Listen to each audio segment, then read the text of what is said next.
Good afternoon, everyone, and welcome. Thank you all so much for coming to Out of the Blue. So this is our third Out of the Blue, which is now becoming an annual event to showcase our work. These are indeed testing times, times when turning on the news can lead to rage or despair or both, and when reading the latest scientific papers can give one PTSD. But for us at Blue Marine, the worse that the global political backdrop gets, the harder we fight, the more we dial up the urgency of our response. And you'll see from the projects and campaigns that we're sharing today, we're making meaningful progress in protecting and restoring life in the ocean and in cracking the code to get that done at scale. What unites us all at Blue Marine is we know that the struggle we're in is of supreme importance. We know that the health of the ocean will ultimately determine whether we secure a livable future for humanity. So as you'll hear from the team, we're engaged in this mortal battle with vigor, determination, and guile. And we are winning. We will bring you wonderful stories from all over the world of our successes. And even when we encounter a setback, as we did last week in the court, we will come back fighting with even more determination. Because Blue Marine is like the sea washing onto a beach, powerful, persistent, and unstoppable. Thank you.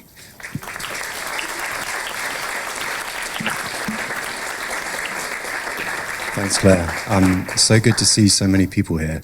A lot of friendly faces in the room. There's a term I was told recently, it's a Polynesian term for when the ocean grabs hold of you. It's called biting the hook. And I've bit the hook quite a long time ago, and I feel like I'm in a room full of other people who have bitten the hook or are in the process of biting the hook. Because the ocean needs all of us more than ever before. I'm going to talk largely about protection. I'm going to talk about the global target to effectively protect 30% of the ocean by 2030. And that effective word gets left out. It's a small word, but it's all important. Other people are going to share the dynamic and inventive and brave work that Blue Marine is helping the world towards reaching this point. But I'm going to speak about some of the creatures affected by our work. So can anyone without a master's in marine biology, apart from Johnny Hughes, tell me what this character is? Nice try. This beautiful creature, isn't he beautiful? Is a bright red sea toad.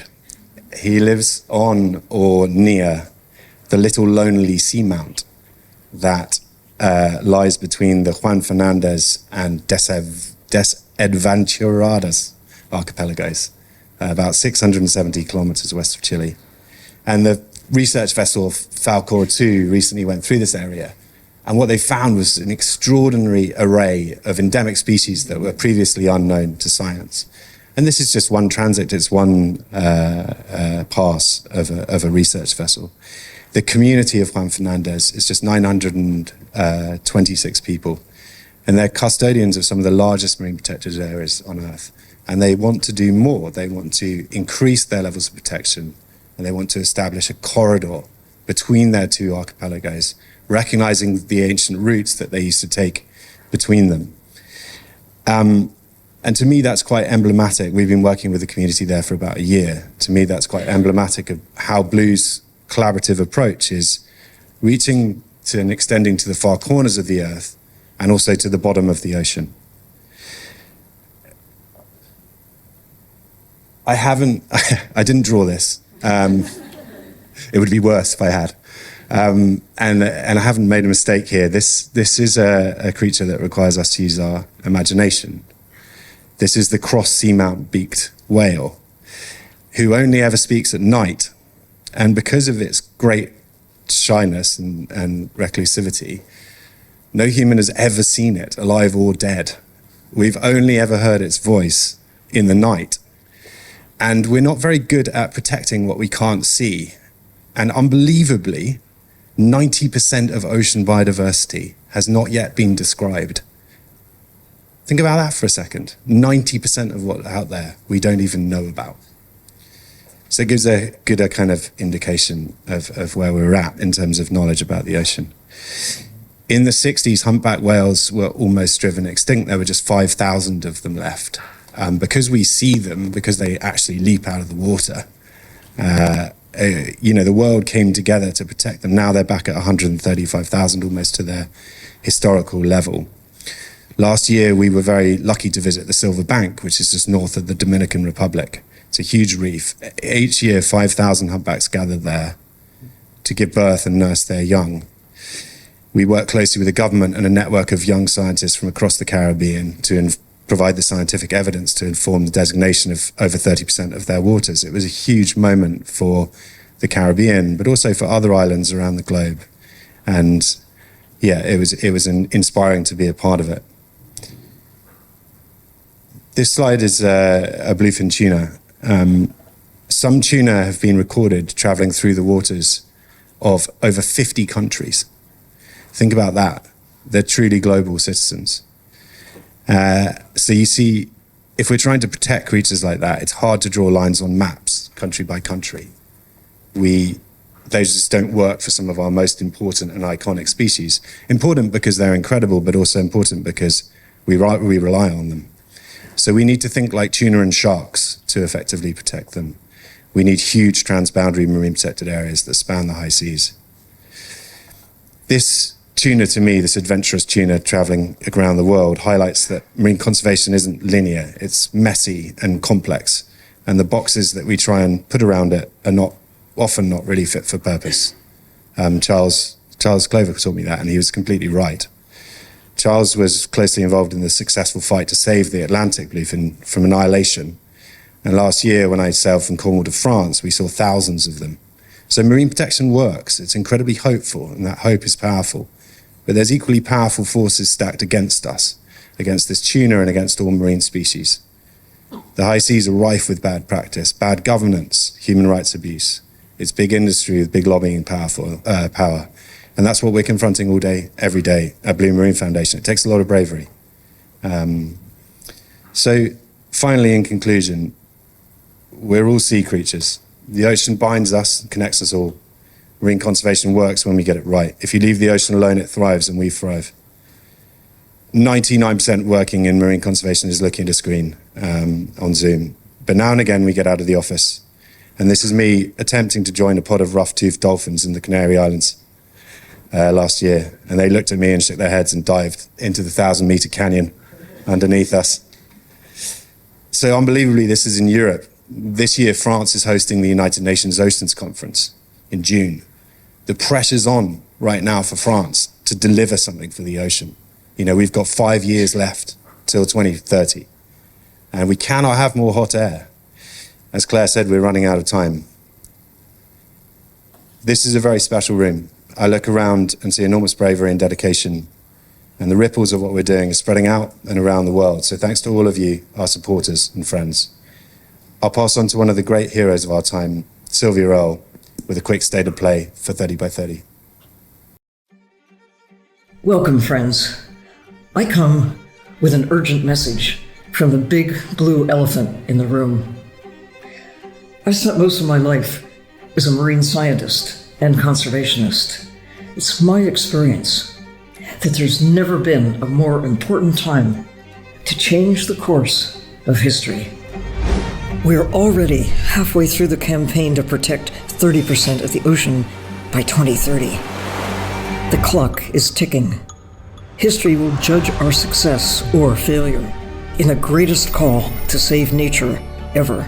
Scientists have shown that the world needs to protect vast areas of ocean to keep the planet cool and the climate stable. In 2022, 196 countries came together to sign up to a target of protecting at least 30% of the ocean by 2030. It's a hugely ambitious global goal, and we have just 5 years left to achieve it. So how are we doing? While over 8% of the ocean is under some form of protection, just 3% is properly protected. On the current trajectory, it would take us 80 years to achieve 30% protection. We need to create a marine protected area the size of Taiwan, or a little smaller than Switzerland, every single day between now and 2030. Of the largest protected areas, nearly 2/3 are still not effectively implemented. In fact, 1/3 of these areas still allow destructive industrial activities. But there is hope. Marine protection works, not only for marine life, which bounces back incredibly fast, but also for coastal and island communities. Many of the last wild places left in the remotest parts of the global ocean have been protected thanks to the leadership of local communities on islands like Tristan da Cunha and Palau.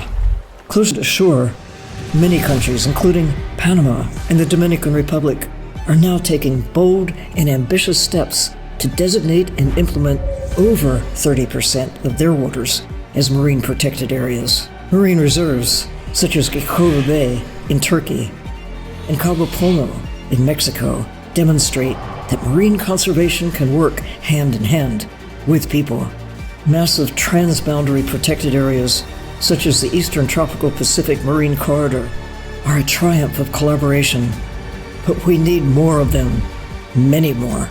It's only by thinking like fish, beyond country borders, that fragile seas like the Mediterranean and the Caribbean Sea and the vast array of species that inhabit them can be preserved.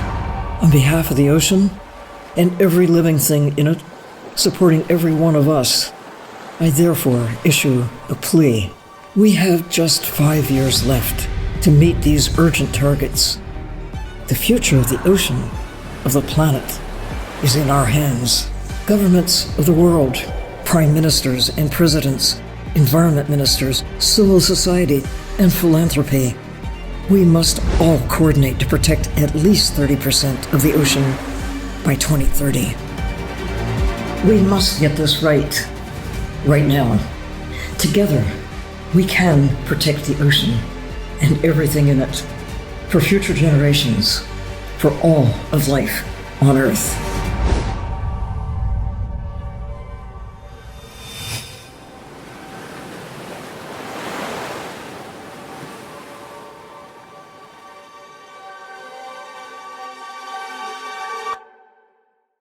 So, as Sylvia Earle, wonderful Sylvia Earle mentioned, a lot of this is about working with communities, and the team who's coming up next, Fiona, Kaya and Jude, are going to talk about the Caribbean, about the potential for marine protection there, but the challenges that are being faced and what these guys are managing to do to really overcome those challenges. So, welcome. Thanks, Claire. I'm Fiona. I'm the Senior International Project Manager at Blue Marine, and it's my pleasure to look after our portfolio of work across the Caribbean. So Blue's work in the Caribbean currently spans 10 different islands, and we have a particularly strong focus on the Dutch Caribbean.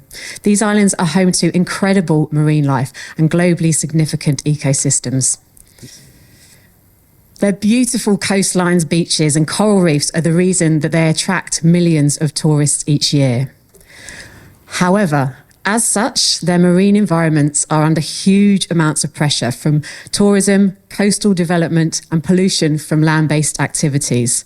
So just to give you a little example, Aruba, an island with a population of 120,000 people, and it's 193 square kilometres in landmass, it hosts 2 million tourists every year. Because of this, because of constant coastal developments, the cruise ship industry, the building of mega hotels, and the huge amount of infrastructure that it takes to host all these tourists every year, our local partners working on the ground have a day-to-day battle on their hands just to preserve the wildlife and ecosystems that they have. They're in firefighting mode rather than being able to strategically plan for marine protection and management.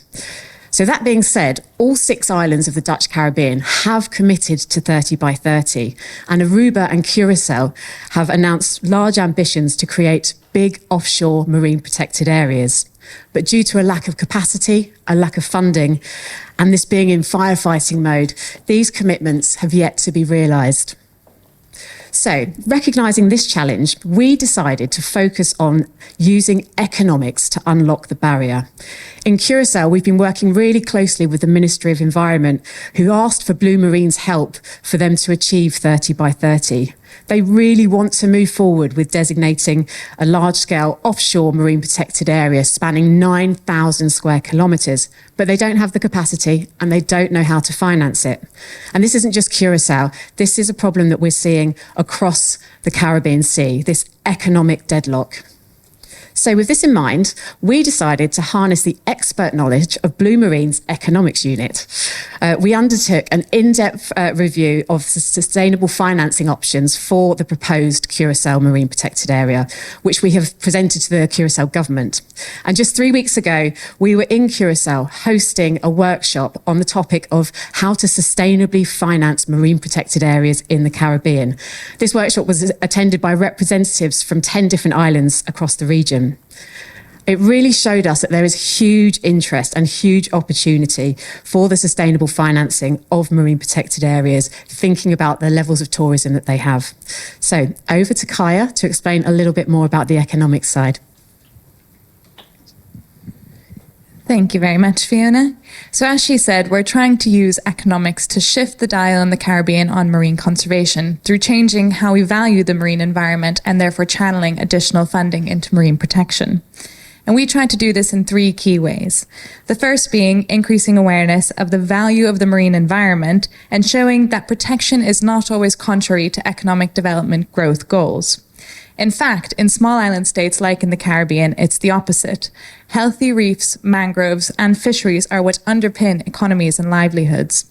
So communicating this value effectively through natural capital assessments and ecosystem service valuations, as we're doing in Barbados, we can help put the marine ecosystem on the negotiating table. It also helps ensure that appropriate consideration is taken of the marine environment when decision makers are faced with competing interests like coastal development. So once policymakers are convinced of the value of their amazing marine environment, we move on to step 2, understanding how much implementing protection measures is going to cost. And although it's not nothing, it will cost significantly less to protect their marine area compared to the benefits that they receive, which we've established in step 1. Some studies even show that investing just $1 into marine conservation can yield a $10 return through tourism, fisheries, and coastal protection. The study we conducted together with McKinsey estimated that protecting Curaçao's, 30% of Curaçao's exclusive economic zone would cost around $270,000 per year. To put that into context, another study estimated the value of the coral reefs in Curaçao to the economy through tourism and fisheries to be around $445 million every single year. So we need to work together to debunk the myth that marine protection is incredibly expensive and instead support governments in making them as cost-effective as possible while guaranteeing the most benefits for nature, people, and climate. Finally, once we've demonstrated the value and determined the cost, we move on to step 3, securing funding. Alongside existing government budgets and global financing commitments, we need to get creative on how to channel funding quickly and effectively into marine protection. In the Caribbean, the answer is clear. Make the tourists pay for the beautiful Caribbean Sea that they are there to enjoy. The cruise industry in the Caribbean provides a huge opportunity for raising finance for marine protection. In Curaçao and Aruba, just a small fee of $5 per cruise ship passenger would raise around $5 million every single year for each island. In St. Martin, that could be as high as $10 million. So we are working on developing a roadmap on implementing a cruise fee for nature for the Dutch Caribbean. And taking a regional approach on this is incredibly effective because it helps increase confidence and cost effectiveness of this model. And this is something that was highlighted in the workshop 3 weeks ago, that islands are really excited to come together and work on protecting their shared sea.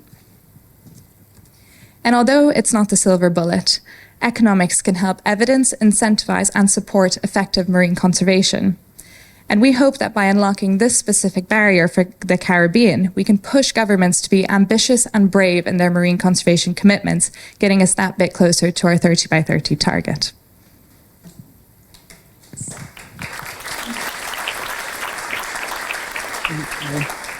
Thank you. So, in summary, there is a real opportunity to create a new economy for these Caribbean islands, an economy that is built on marine protection and marine conservation. Not only will this help the islands achieve 30 by 30 and protect these valuable marine ecosystems, but it will become a way of creating new jobs and building a sustainable future for these islands and for the Caribbean Sea. Thank you.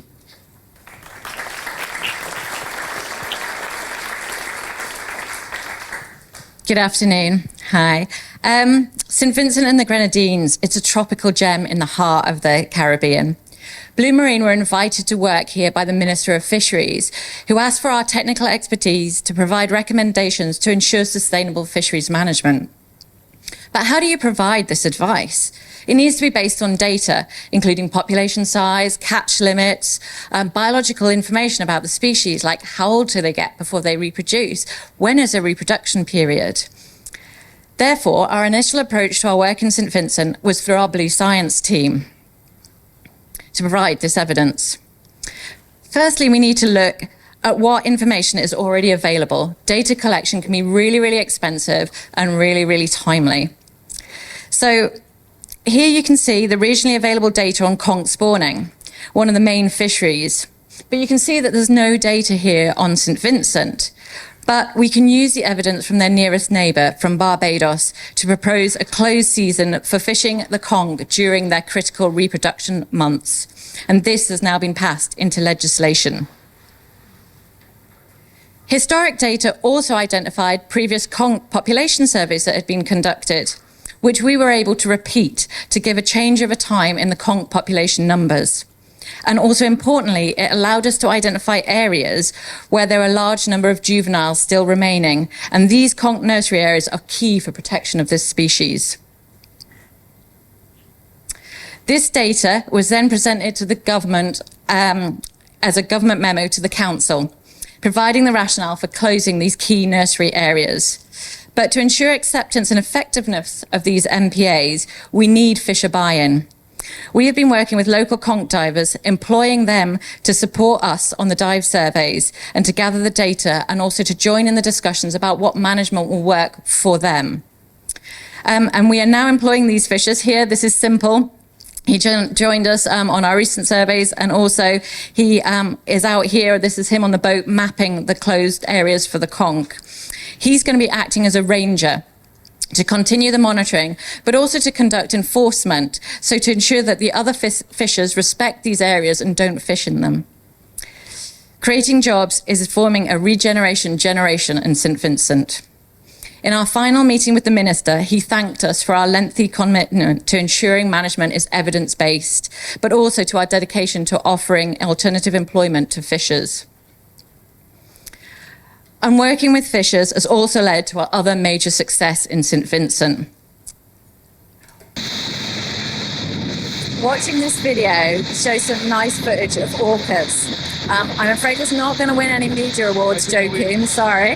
But this is really, really emotional to me. It's taken by the whalers who whale on St. Vincent. Oh, God.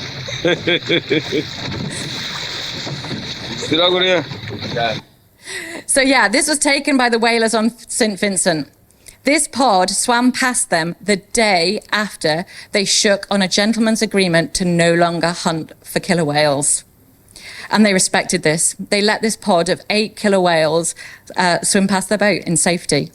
And the Minister has now passed orca protection into legislation, protecting this amazing species forever. Thank you.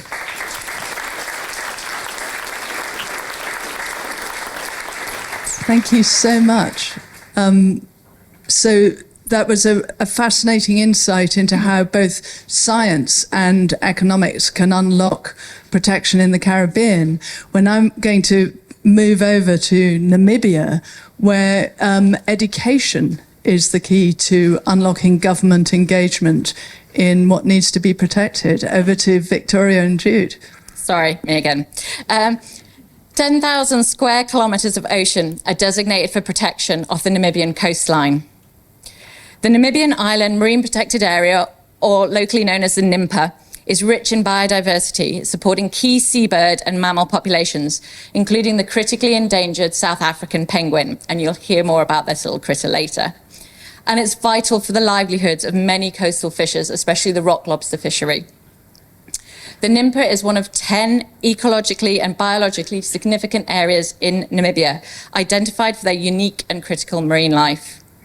Namibia has committed to protecting 10% of their ocean, not 30%, because they've actually recognised that they haven't done 10% yet. So they need to do that 10% and make it effective first, and then they'll make the commitment to 30%.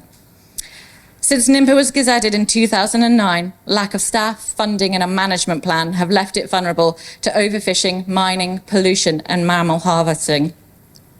They have the science as to why these areas are important. So how do we demonstrate what's at stake and unlock the blocks to effective and new protections? We've conducted training workshops with government technical staff to ensure they understand the marine management plan and what is needed to deliver it. And next week, I'm going out to Namibia again, and we're going to have a workshop with coastal state governments to show how protections in Namibia could also link up to protections on the high seas on the Walvis Ridge, with globally significant implications. But we also need to address the major issue, the lack of connectivity with the ocean, both at a government and local public level. So how do we ensure buy-in and support for the NIMPA and generate an understanding and passion for delivering marine protections? Over to Victoria. Thanks, Jude. Hello, everyone. I'm Victoria, Blue Marine's education lead. So, of course, for me, education is the most vital part of long-term success for achieving marine protected areas. And I'm thrilled to share with you an overview of our journey in creating our first ocean literacy toolkit for Namibia, as well as some of the voices from the people involved in helping to create it. So for the past 2 years, we've worked to support the NIMPA project and address a critical issue, the disconnection of Namibians from their marine environment. Namibia's traditional focus on terrestrial conservation and terrestrial wildlife tourism means that the value of the ocean and marine conservation is too often overlooked. Additionally, with only 10% of the population living along the coast and the historic marginalisation of traditional coastal communities, many Namibians have lost touch with their marine cultural heritage.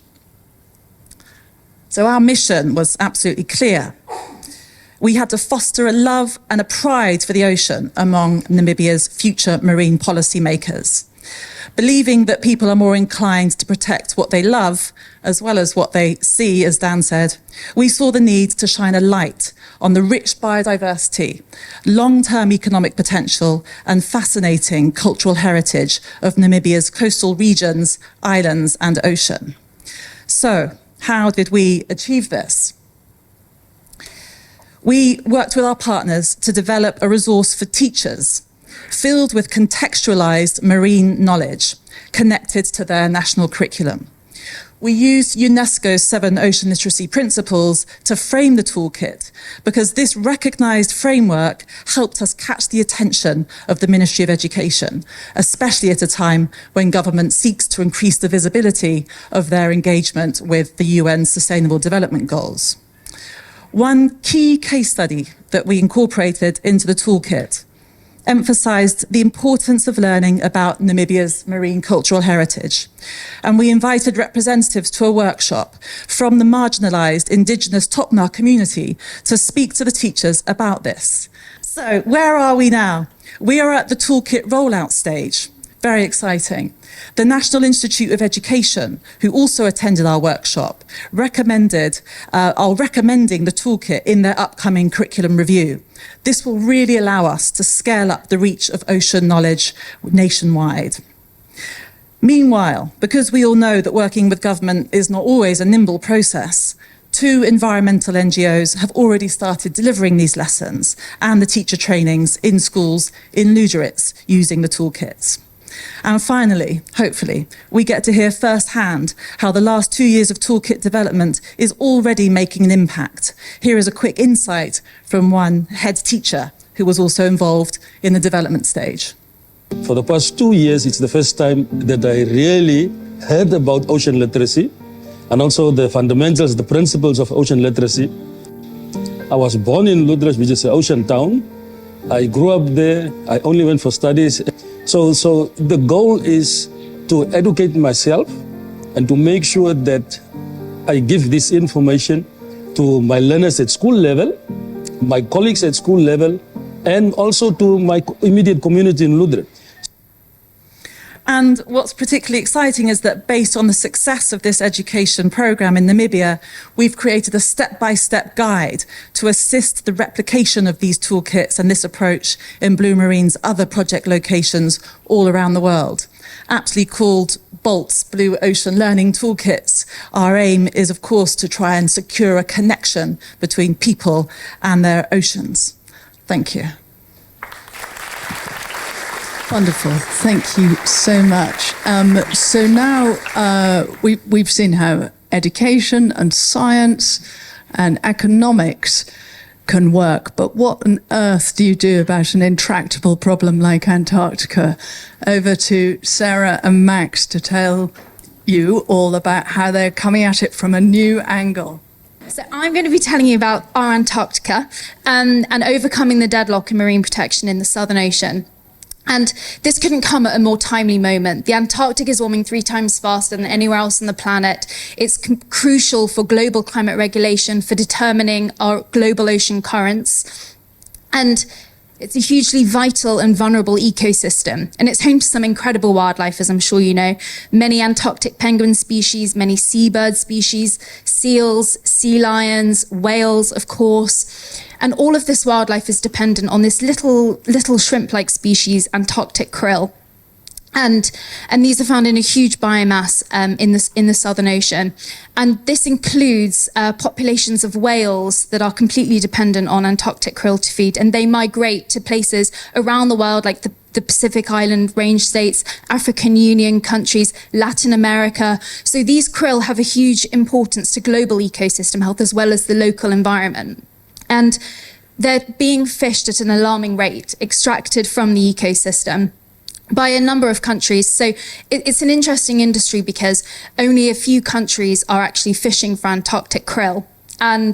And they're doing so for aquaculture feed, for pet feed, for krill oil. And this is really the crux of this campaign, that the Southern Ocean is being fished for profit, or being exploited, for profit by a number of countries. It's a global commons, one of the world's last remaining pristine wildernesses. So hugely important. And this is really the crux of our campaign. And we're making this bold call to action to close the Southern Ocean to fishing through diplomatic engagement, public mobilization, scientific research. And I'm going to hand over to Max, who's going to give a little bit more on the deadlock. Thank you very much. I have to say I'm new to Blue. I'm from Chile, too. It really is an incredible experience to work with these professionals, young and older people of this organization. So it's all included. Nobody feel bad. But this is an incredible group, and you should really follow what they're doing. They are changing the world, and that's one of the reasons why I came to work with this organization. So please follow Blue for what is going to happen in the next few years. I was just in Antarctica recently in January, and I want to show you, this is the map of, these organizations that need to take care of these resources. They're supposed to manage these resources. This is a UN convention. Therefore, it works with the approval of everyone. But however, for the last 10 years, China and Russia have not approved that consensus. So we've been stuck on protecting this place. And this place, it's the engine of this planet. There are only 2 marine protected areas that have been created there, and there are many more waiting for it. While this place is changing rapidly. I've seen it the last 2 years I've been there. It's raining constantly. There is waterfalls everywhere. There should not be any of that. And we are losing mostly the krill, which is the base of this incredible place. Because of what? Of the interest of few. For what? To create salmon food. This is outrageous. Highly subsidized fisheries that are doing this. And they're taking out of their mouth of these whales. Just last year, I was in Tasmania for this meeting when they let the main basically measure that had at least some cap over the krill fishing, and it doubled now the amount of the quota that they can take. But more importantly, they can take it from anywhere. So there's no dispersal, and it's important for you to know the krill form swarms at these places are extremely important. A penguin goes to that place. It's not like you go into the supermarket and say, I didn't find it here, I'm gonna go to the next one. No. The penguin will die if it's not there. This is how important it is. So that's why we are trying to help the Antarctica and helping ourselves. Thank you. And we're going to go straight to the Channel Islands, so slightly closer to home, for another ingenious way in which we've unlocked some protection. Over to Freddie and Maddie. Thanks, Claire. When Claire told me about this presentation, she said to use maps. So my first slide is a map. So Jersey has gone through a comprehensive marine spatial plan, which includes the development of marine protected areas. And as of last October, this plan has been unanimously approved, with proposals to protect 23% of the island's waters, all from mobile fishing gear, so that's from dredging and trawling, with the aim to increase that 23% to 30% by the year 2030. And this 23% MPA is shown by the dark blue colour on this map, and the yellow is what would make that final 30% by the year 2030. So we were, and still are, a key player in the whole MPA narrative in Jersey. We've been advocating for 30% MPAs here since 2018 in various different ways.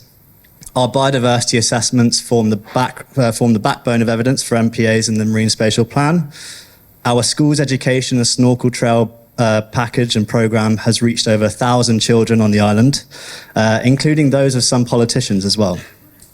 We also undertook key political advocacy, such as meetings with ministers, engaging with the press to get on the front page of local papers or even in the evening news.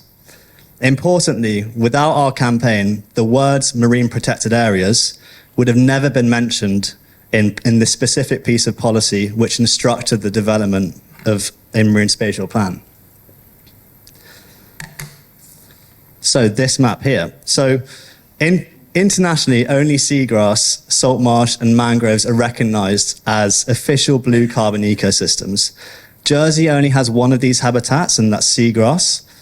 However, one of the big pieces of work that we were involved with was an assessment of carbon of all marine ecosystems in Jersey waters, and Gail, who's presenting after us, is going to talk to you a little bit more about that.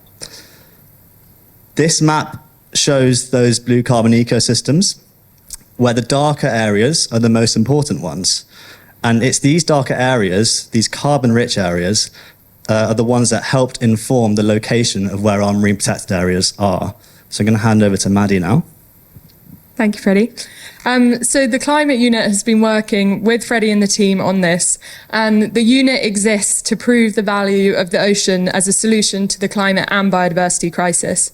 So Jersey acknowledging its blue carbon ecosystems to inform the location of marine protected areas is a really exciting example of climate smart thinking and how jurisdictions can protect the ocean while simultaneously focusing on mitigating the effects of climate change. As countries strive to reach their 30 by 30 commitments, it's also an opportunity to reach the goals of the Paris Agreement, which came into force 10 years ago. However, Jersey is unique. Here you can see that only 91 countries in 2023 included coastal and marine solutions within their national climate commitments. This is frankly quite a pathetic number, considering 182 countries in the world have a coastline, so governments globally need to do better. The next step is for Jersey to develop a blue carbon plan and a sequestration strategy with the ambition of Jersey becoming a centre of excellence for this type of thinking. This means that the carbon sequestration and storage potential of seagrass will be accounted for within Jersey's climate commitments, and this will feed in and support the UK's commitments as a whole.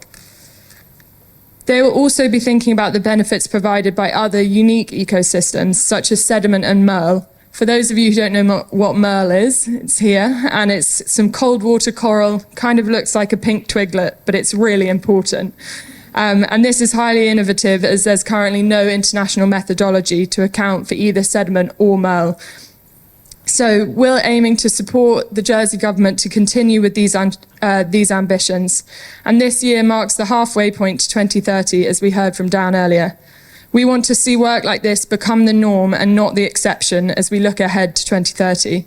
With the United Nations Ocean Conference and the Climate COP in Brazil coming up, this really marks an opportunity for governments to increase their ambition and be bold. Just over to you, Freddie. So what's next for the Channel Islands? So there is a long historic rivalry between Jersey and Guernsey, and we plan to use this to create a bit of a competition and a race for marine protected areas. But in the wider context, Jersey has a long history of managing fisheries alongside its French neighbours, and there has been and still is a lot of complex politics surrounding this situation. So being able to successfully develop MPAs in this space is actually quite a big deal. Jersey has been setting a great example of how to navigate between the lines of MPAs and international politics. And we believe that the rest of the Channel Islands can follow suit, ultimately showing the UK and Europe how MPAs can be done. Thank you. In a sense, segueing immediately from that to our wonderful convex work, where we're really trying to answer the as yet unknown question of exactly how much carbon does the seabed itself store. So over to Jade and Gail to explain. Hi, Gail and I are part of the Convex Seascape Survey. It's a 5-year research programme investigating seabed carbon stores and their role in tackling climate change. It's a collaboration between Convex Group, Blue Marine Foundation and the University of Exeter, and we're working with over 60 researchers from around the world. We love marine mud, but these muddy habitats are often misrepresented as being boring and barren and unworthy of protection. And consequently, industrial trawlers are allowed to rip through them again and again. But this is wrong. In reality, they're abundant with life, and they also store huge amounts of carbon. And as of yet, we don't understand the climate implications of disturbing them.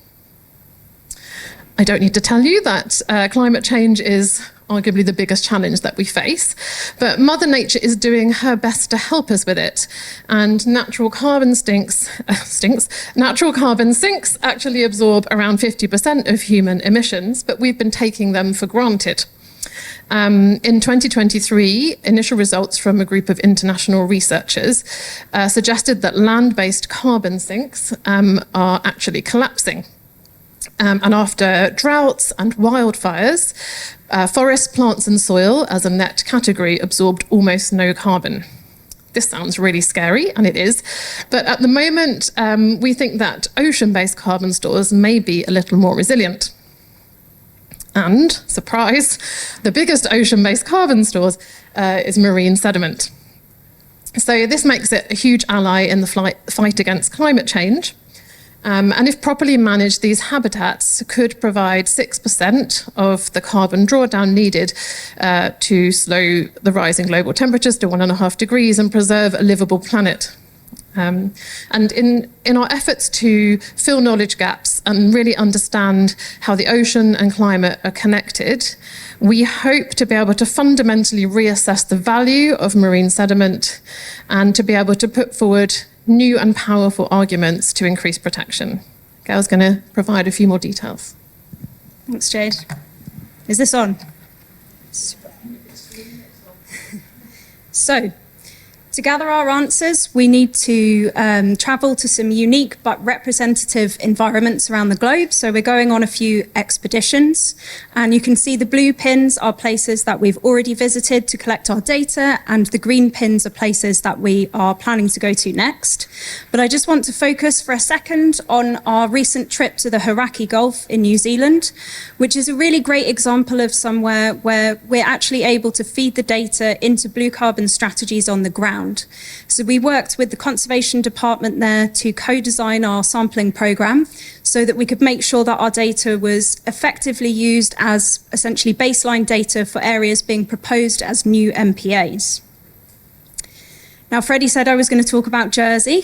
So this is a photograph taken from last summer where we spent 2 months collecting sediment cores from the seabed. And you can see our rather adventurous team there. They were collecting these cores using coring equipment, incredibly difficult to actually do in a ripping current. And they were diving with an 8 kg kettlebell, which they used to hammer this equipment into the seabed. So very adventurous and some tough cookies in our team. But not all marine science happens in exciting places. One of our academics is sitting comfortably at his desk most of the time, but he is doing an incredible reconstruction of the spread of the global trawling industry. So he's looking at historical records going back 300 years. And from this, he'll hope to then be able to actually estimate what the quantity of emissions that have occurred through this disturbance of the seabed. So I want to just give you, with my last minute, a quick flavour of some of our early results. So here, our data modelers have been able to show how ocean currents have changed since the end of the last ice age. And this is essentially showing us where the hotspots of carbon are across the global continental shelves and where those precious stores are located. In these two papers, we're really able to improve understanding about how carbon is transferred between the ocean and the atmosphere, which is information absolutely vital for informing the global carbon budget. And in these two papers, we're actually uncovering how humans have influenced and reshaped the seabed over the centuries. So these are just some of our very first results, and we've got lots more in the pipeline. But with all of these investigations, we're able to uncover the value and the vulnerability of these carbon stores. But it is becoming abundantly clear that to actually manage these sediment carbon stocks to help mitigate climate change, we're going to need an urgent rethink of protection priorities. But as you can see, we're well on our way to having the data that we need to make this a reality. Thank you.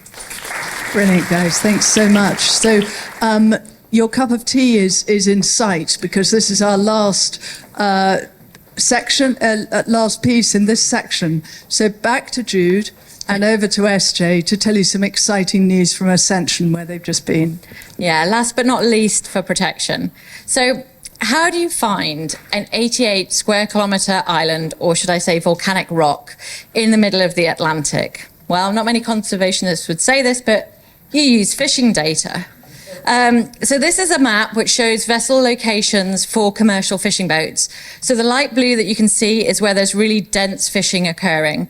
So that means that the dark blue equates to areas where there's no commercial fishing. So this shows us where there are effective marine protected areas in the Atlantic. And you remember from the video from Sylvia, she said there's not many very effective MPAs, but here are 3 of them. The very bottom, the UK Overseas Territory of Tristan da Cunha. Slightly higher up is St. Helena, and then the one on the equator, that's Ascension Island. Ascension was historically heavily fished, and not just for tuna, but I also went on board vessels where I saw huge numbers of shark fins and other bycatch species. Here, unlike other places, we didn't need to persuade governments and the islanders for a need for an MPA. They were on board. But the problem was the money. There's a population of 800 there. How are they going to be able to generate the revenue to fund management, monitoring and enforcement of an MPA of this size? This is 445,000 square kilometres of ocean. So it wasn't a lack of will that needed unlocking, it was a lack of funding. Here, Blue stepped in and secured a $2 million endowment fund.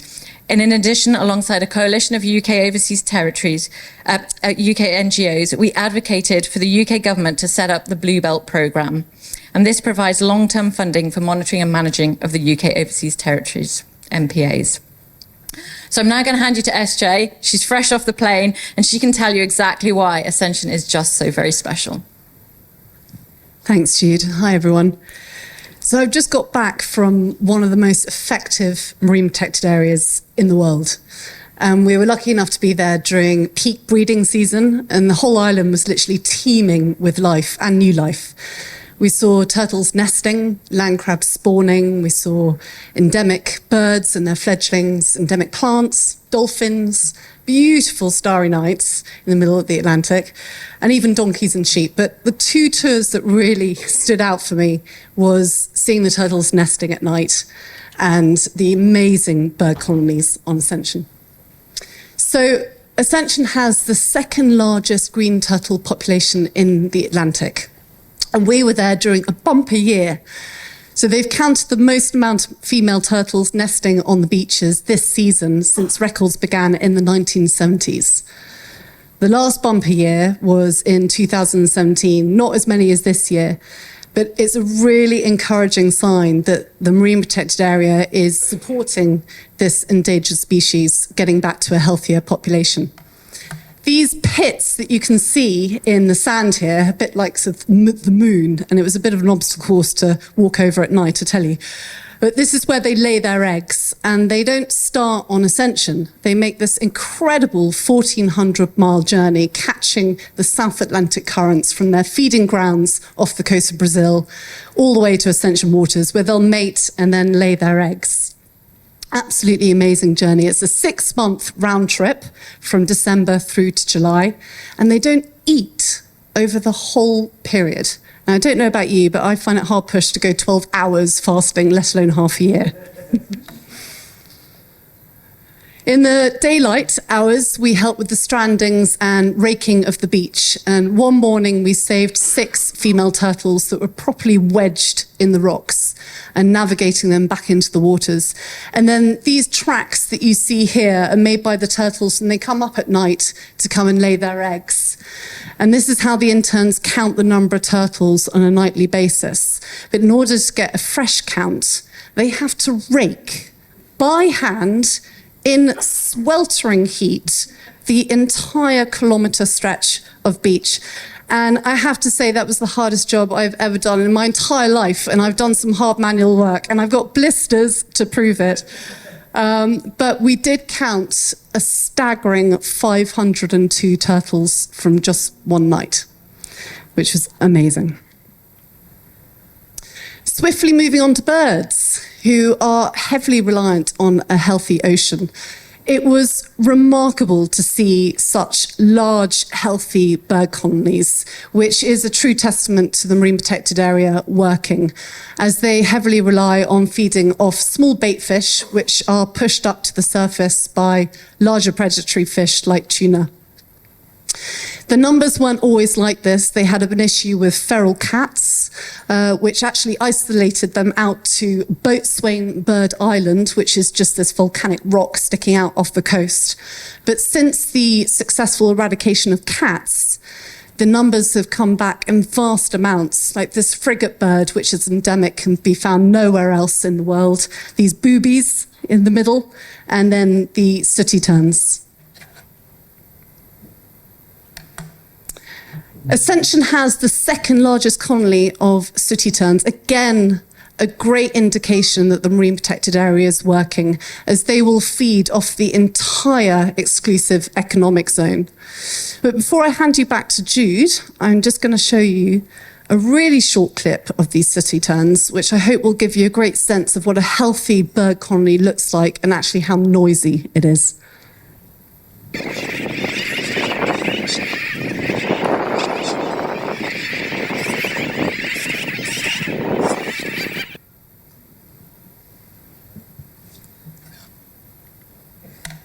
The endowment fund, which replaced the revenue generated by fishing licenses, supports 4 areas: community, heritage, education and environment. And the fund has supported lots of projects across the island, including library, sports equipment, musical instruments, vet visits, scouts, girl guides, community centres, a heritage cafe to bring community together at the museum, environmental projects, including signage, an eDNA lab, nature reserve paths, science equipment, workshops, and much, much more. And for education, the new science classroom at the school. And the science teacher, she was so made up by it, but she was particularly thrilled to show us the UK GCSE marine science textbook. And one of her pupils had come running up to her going, Miss, look, Ascension Island's in here. She's like, we're learning about where we live. And there it was, the Ascension MPA in the UK GCSE marine science textbook. So really exciting. But as always on Ascension, you only actually ever find out what the community really thinks when you visit the Saints Bar. So here I spoke with one of the previous councillors who said, the MPA is great, but that is because Blue Marine is still here. You didn't forget the community, and we are still benefiting from the commitment we made to protect our ocean through your long-term support. Thank you. Thank you.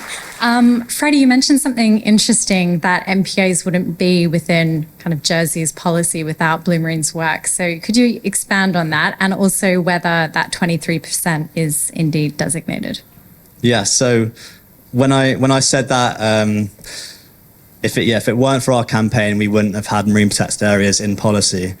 We only know that because we have a very good working relationship with the government.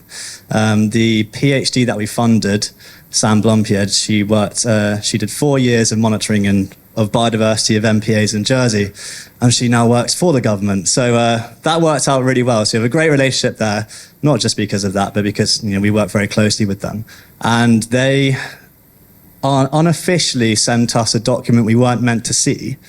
And in that document, it specifically referenced the movement and the campaign for a marine park, which is what our campaign was called, was a result of adding the words marine protected areas to policy. So it was really nice to see that, but it's not published. It's not really available for the public to see. So yeah, that's kind of why I said it.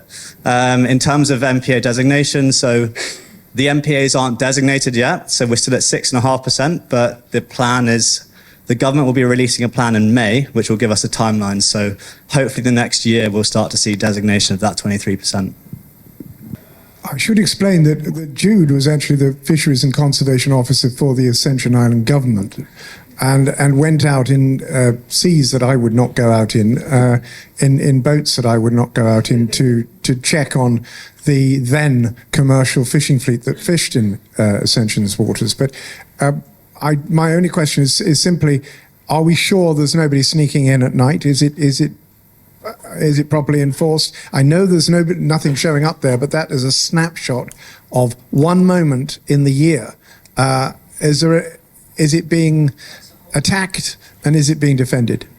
Yeah, absolutely. Thanks, Charles.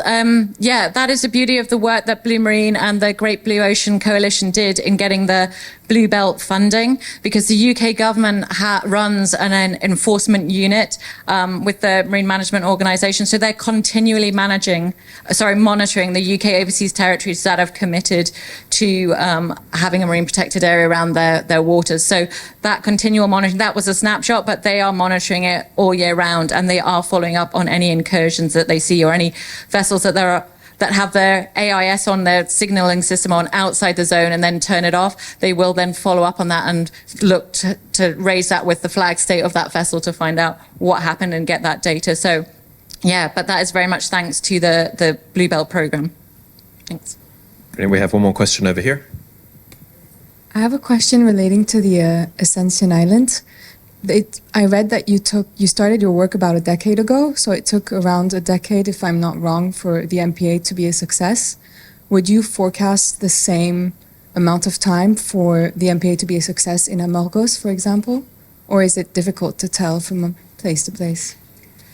Yeah, I mean, I think it's really difficult. Monitoring is really, really expensive, and often monitoring isn't done before a designation. So often it's really difficult to see when those impacts start to happen. And on the scale of somewhere like Ascension, that's 445,000 square kilometers, is a massive area. So that monitoring takes time to, like, the evidence from, so for example, the seabird populations takes time to show that. So there could well have been improvements previous to the 10 years, but it's actually because a lot of species, you're reliant on seeing their breeding cycles come round again and seeing that increase in numbers.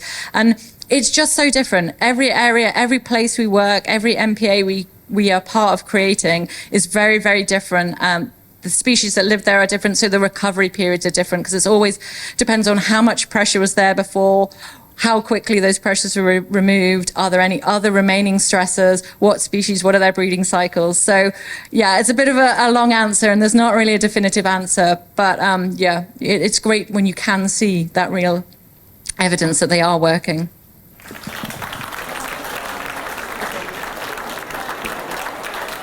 Working to restore oyster reef, seagrass meadow, salt marsh and seabird nesting habitat.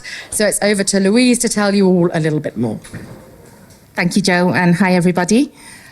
So when I go to a party and talk turns to what I do for a job, I tell people that I am a restoration practitioner for an ocean conservation charity. And inevitably that leads to more questions. So I explain to them that I manage a multi-partner, multi-habitat, multi-million-pound seascape scale recovery project, which has been endorsed by the United Nations as a project contributing to global goals for nature. I've usually got the best job in the room.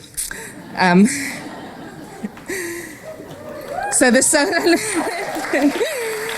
Solent is a very, very beautiful place, as you can see from the slide here, which illustrates some of the salt marsh habitat that we've taken using aerial photographs. It's also a very important place for nature, and it's one of the most highly designated marine protected areas in the UK. But as Jo alluded to, there are lots of pressures on the wildlife in the Solent. We have 79,000 shipping movements every year. We have a quarter of all of the marina berths in the UK, and there are also 1.5 million of us who live in the Solent region. So the Solent Seascape Project has pulled together a report using the vast quantities of data that are available for the Solent so that we can really look at the state of nature. The report, for someone like me who lives within the seascape, is a very solemn read. The report reveals that nature is drastically in decline in the Solent, and it goes on to say that if action is not taken, that nature will continue to decline until it's most likely lost. But the Solent Seascape Project is taking action. We are restoring oyster reefs, we're building new seabird nesting habitat, planting seagrass meadows, and also creating brand new salt marshes across the whole of the region. What we're doing has never been done before, and therefore it comes with lots of challenges. Imagine trying to convince the harbour master, whose primary job is to make sure that the sailing boats and ships using his waterways are safe, that what you want to do is build a reef in his main navigation channel. We also have to achieve licensing. The government has to license our work. The licensing system, in my opinion, is not fit for purpose. We have to go through lengthy, expensive processes, the same kind of processes that you'd need to go to if you were to build a marina or an undersea cable to be able to build an oyster reef. So it is extremely challenging. When we aren't trying to get licenses from the government to do our work to contribute to their own 25-year environment ambitions, we're also working with stakeholders across the Solent to co-design a seascape recovery plan to bring our existing nature into better condition. We also have an army of volunteers, some of whom you can see on this slide, who help us with our restoration work, and which our work wouldn't be possible without. We are trying to create a blueprint to evidence the fact that restoring a seascape not only benefits nature, it also benefits people. And momentum is building. This map illustrates all the little icons, the coloured icons you can see on that map illustrate the active restoration projects that are currently or planned to be taking place across the whole of the Solent region. You might be able to see on the east corner of the Isle of Wight just there's a little green triangle. And this Saturday, just gone, I was standing on that triangle with our filmmaker, Matt Jarvis, who's behind the camera today. We were making a film about some active restoration work, which is currently taking place in the Solent. And I'm very pleased to be able to say that we can share what happened just on Saturday with you now.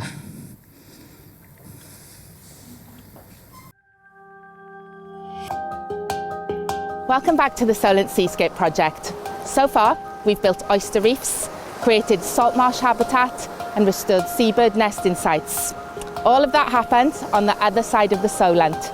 But today, I'm standing on the Isle of Wight, because tomorrow we'll be planting brand new seagrass meadows here at the beautiful Priory Bay. We've got two sites that we're restoring on the Isle of Wight. We've got Priory Bay and we've got Thorness. Priory Bay is our sandy site, which has got a large expansive beach, and then we've got Thorness, which is a muddier site, a bit of a rocky reef and a shallower intertidal area. We're doing a seagrass preparation workshop today with some volunteers, and they're basically preparing our two seagrass restoration techniques.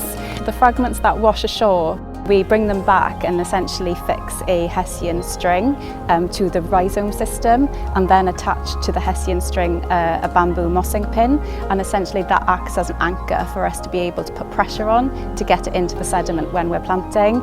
And then we have the DIS, which stands for direct injection seeding, which incorporates a mud mixture with the seeds.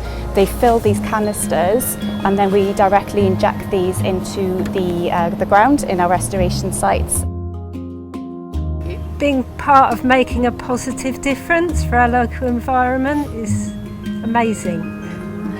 The seagrass is in decline worldwide actually, so we've lost quite a lot of seagrass over the Isle of Wight, but in the UK in general. But that's what we're doing here on the Isle of Wight, is trying to put that habitat back and add to nature recovery.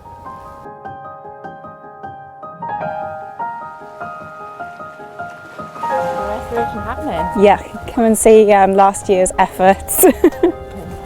Oh, wow! Yeah, so this is our DIS technique that we've been using. This is a 1-year-old growth, and we've basically planted in this design where we've done the seeding by the DIS injection within the quadrat. Each of the seeds produces a plant. Basically surrounding each of the axis of the quadrat we have transplants, and they will be sort of along each of these, basically protecting the seeds on the inside and hopefully complement each other to be able to expand the seagrass and the growth.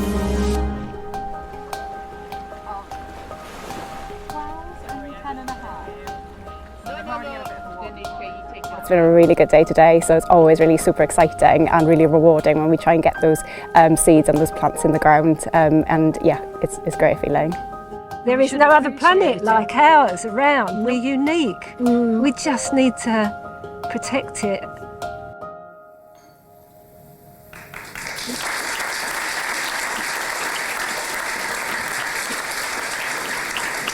Thanks so much, Louise. It's so nice to see the incredible work happening down on the Solent. As the Director of Communications, I was once told that I was 9 foot wide and 3 inches deep because I knew a little bit about everything that we do, but we've got 57 projects in 26 countries. And it's nice to get a little bit deeper than 3 inches every now and again. And Louise always teaches me something new every time I see her, so that's fantastic.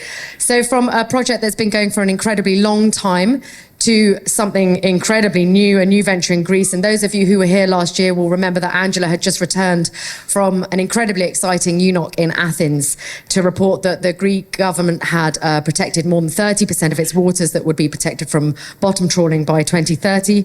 It was a thrilling moment, and I'm thrilled to say that my dear friend and colleague Angela is back to tell you our plans now for active restoration on Greece's largest wetland in Amvrakikos.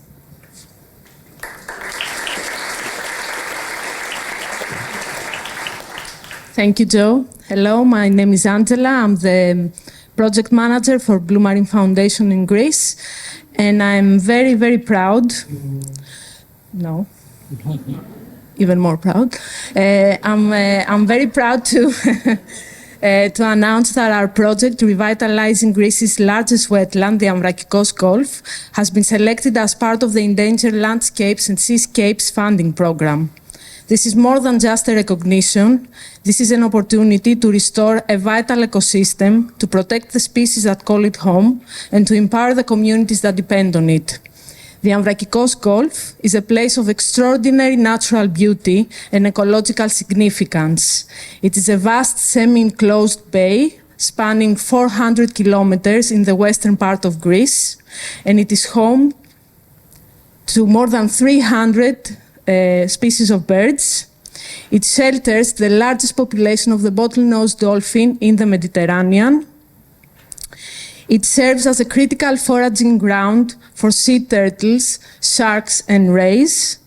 And it is the last refuge in the Mediterranean for the nearly extinct fan mussel Pinna nobilis. So as you can see, in other words, Amvrakikos Gulf is a biodiversity gem for Greece, and yet, despite its many protection designations, the Gulf is under threat, facing a lot of challenges, ecological and socioeconomic. It is becoming a dead zone, with hypoxia and anoxia threatening the Gulf, the life in the Gulf, and the people that depend on it.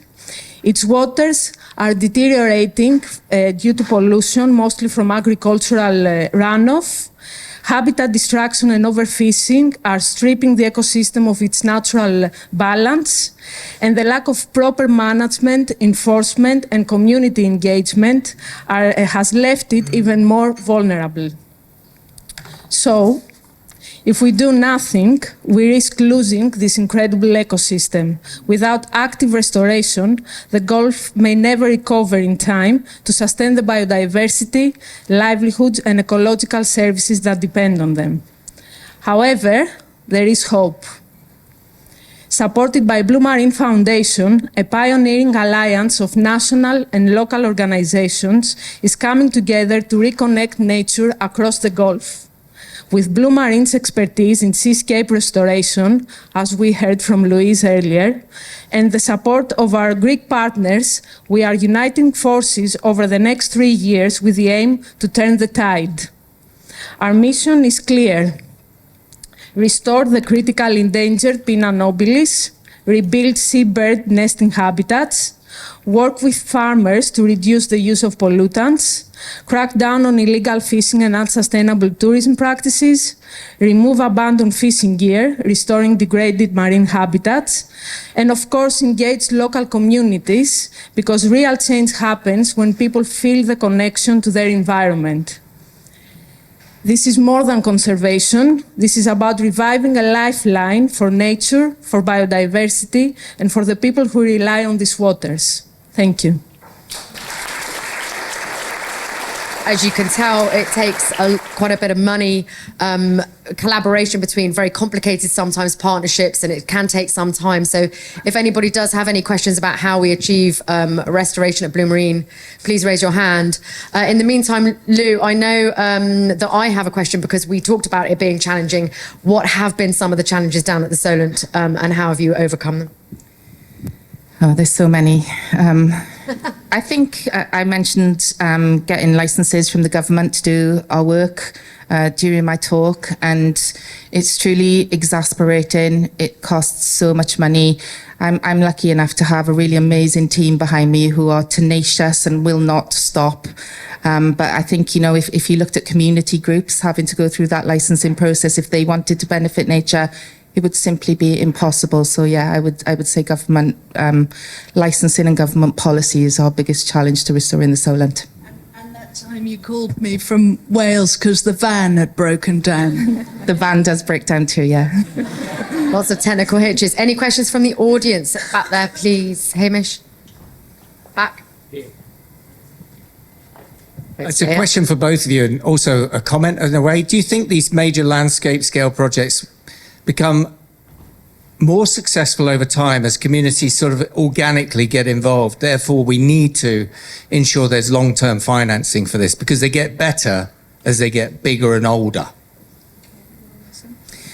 I definitely think that. I think the longer that the Solent Seascape project goes on, the more people who I meet and the more connections that the project makes. I also think that terrestrial influences on the marine environment can have a really big impact on the seascape. And so bringing the terrestrial community, the terrestrial restoration community, along with us takes a lot of time. So absolutely, I think the more time you have, the better. Yeah, so I totally agree. I think one of the challenges in the Amvrakikos Gulf was this whole community in the terrestrial part being attached. So it is, like I said before, it is the farming sector and all the farmers around the Gulf that are creating this hypoxia and anoxia in the area, and they don't even realize it, so they don't necessarily talk to the fishers and how this is affecting them. So I think one of the major things that we will have to do is bring these people together to talk to each other and to understand that this Gulf belongs to everyone and everyone depends on it. And one of the challenges and the things that we will have to see in the future is how we make sure that there are mechanisms and funding for this to continue. And one way is really engaging the authorities and the managing units in the area, because this is a protected area on paper, at least. So really engaging with them to ensure the longevity of these efforts will be vital. Great. Time for one more. Hamish, right in front of you. Hello. Can I just ask, when you're dealing with such an enormous area, how you make the decision for which parts to restore? That's a great question. We have a number of matrices. So, for example, if we're restoring oyster reefs, it would be not that sensible to do that in a place where commercial fishermen can operate, because they would come and catch the oysters that we're restoring. Because the Solent is so highly designated, there are actually lots of rules as a result of those environmental designations, which means that we can't change one habitat to another. So we need to look at baselines, at historical maps, so that we can see where nature once was and recreate it in situ. Logistically, we need to be able to access the sites with our machinery or our equipment. It needs to be safe for volunteers to work. There are probably a million different things that we need to take into account depending on which habitat that we're restoring. So if I can just add for Ambrakikos that the baseline information for a lot of things is missing. So we will also need to, do scientific work and mapping of different habitats. And for us, it was also about bringing together the experts and the NGOs and the people working in the area for years that weren't actually talking to each other so much. So bringing all that information and filling the gaps and having a more holistic image of the needs for the area. And this has been the first step. And now that we brought all this together, we have the funding to actually, identify and go and do more specific actions and interventions. Thank you so much. Thanks, guys. I'm going to whiz us straight on into our toothy section, and comparing our toothy section is the wonderful Emily Norris.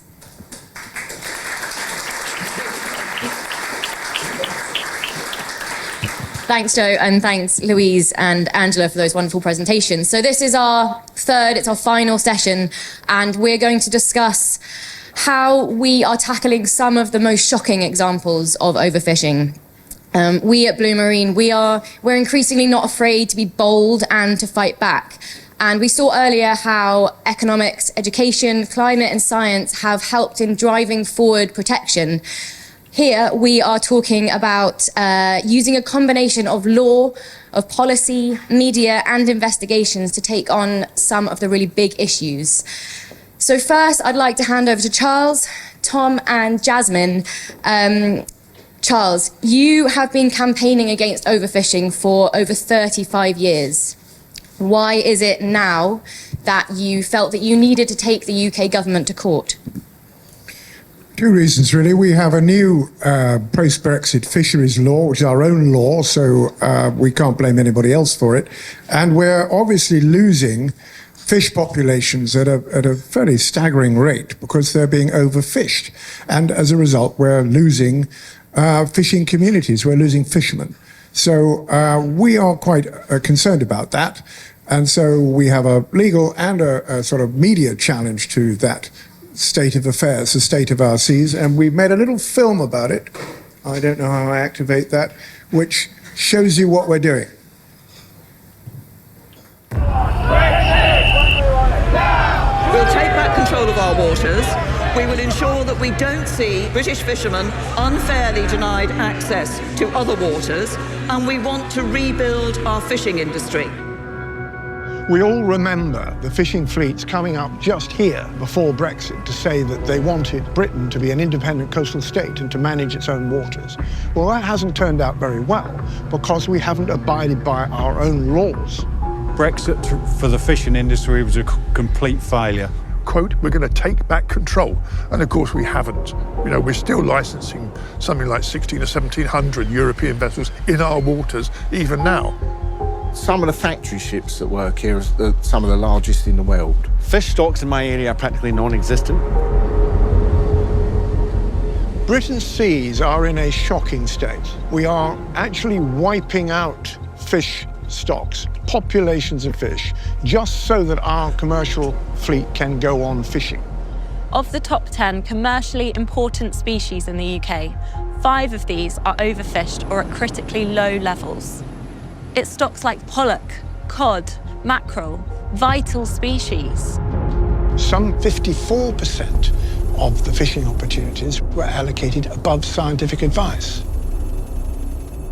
Some wild fish populations may not actually survive because of the way they are being managed so badly. It's dead. It is dead. It's nothing, you know, there's nothing going on. What we're facing is not only an ecological disaster for wild animals, which are the fish populations around our coast, but also a social disaster for our inshore fishing communities. Well, in here, there was 44 of us in here at one time. And now what you see, what there is, there's not many. A lot of them can't afford to stay. We need to know why and on what basis the government is handing out fishing opportunities to the few, not to the many. That transparency matters because they are giving out quota to companies on the Sunday Times rich list and denying quota to most of the inshore fleet. The industry is a shadow of what it was. The inshore fleet, the under 10 metre fleet, is 79% of the fleet in the UK by number. So 4 out of every 5 boats. We ended up with 3%, just under 3% of the quota. We need to know how decisions are being made and why decisions are being made. I can find out more about my neighbour's extension than I can about £1 billion worth of public fishery, and that's fundamentally wrong. The state of British fisheries today is that the inshore fleet is going bust, the stocks are overfished, the law is not being applied, and a very small number of people are making an awful lot of money out of overfishing what few stocks we have left. That's why the Blue Marine Foundation is taking the government to court.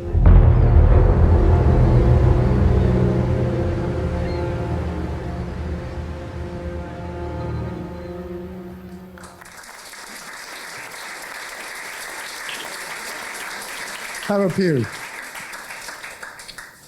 I have to say thank you to Sarah Cunliffe, who may or may not have arrived yet, for making that film, and it's going to be much longer eventually. Well, we did go to court, and within 3 weeks, we got a result, which was not the one we wanted. After reading 800 pages of documents submitted in evidence, the judge dismissed our legal challenge on all 3 grounds. This was a bit of a shock. This was a judge who did not feel that the law allowed her to rock the boat, even though the boat was sinking. So, obviously, when you get a decision like this, I wouldn't call it a setback, actually, Claire, a decision like this, we need to reflect on it and analyse it. Is our cause right? What have we learnt? Can we take this further? Tom and Jasmine need no introduction. They are in the film. So, Jasmine, may I ask you first, is our cause still just? Because the fishing opportunities we were challenging were actually made under the last government. Have things got any better? Well, despite a change in government since last year, unfortunately, these reckless decisions persist. For 2025, the government's own scientists have assessed that 54% of fishing quotas have been set above scientific advice. So this shows no progress since last year, despite clear policies in place that things must be improving. This is driving overfishing of our most valuable fish species, including Celtic sea cod, which we've now lost by 95% since 2012. Its fishing quota is now set above its entire adult spawning population. It's just not sustainable. So what is the consequence for our local fishing communities of going on taking batty decisions like these? Well, I think it's important to start with that if we have no fish, we have no fishermen. We've lost over a third of our fishermen in the UK in the past decade alone. And it's heartbreaking. I mean, the fishermen that you just saw in the film, after our day in court, we went to the pub with them and they brought a tear to all of our eyes because, you know, it was horrendous to just hear about everything that they are losing and that they genuinely feel that this is their last chance. So, Tom, theoretically, it's against government policy to overfish. So why did we lose? We have beautiful policy, Charles. We have wonderful policy on paper. And what we've got is a system that gives you objectives in the Act. It gives you fisheries, joint fisheries statements, fisheries management plans, multi-annual plans.